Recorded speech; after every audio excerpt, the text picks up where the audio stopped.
Welcome to our tutorial about string functions.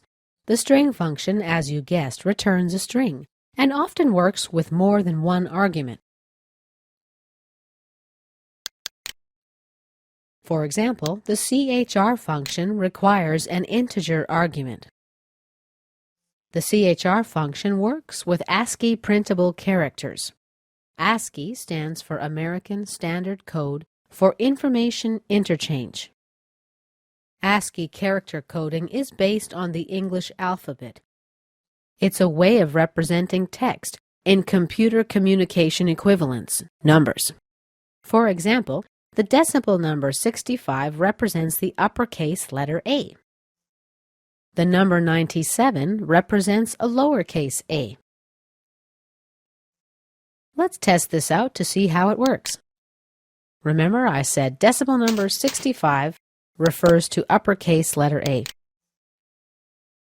And the decimal number 97 gives us a lowercase a.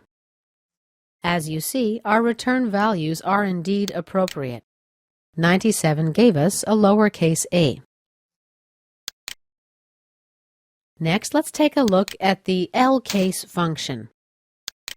The lcase function returns a string that's been converted to lowercase. For this argument, we need to declare our variable as a string, str. And here, as you notice, it doesn't matter if I use upper or lower case. Once I start typing, Visual Basic provides a drop-down menu, which, while I'm typing, filters for the syntax that I'm looking for. Now I can simply press the Tab key, and Visual Basic fixes the case automatically. I just need to change this to the str prefix. And let's test it. We'll type an uppercase letter, and then compute. Indeed, our function returns an argument in lowercase letters. The next function I'll be looking at is string reverse. This function returns a string in reverse order.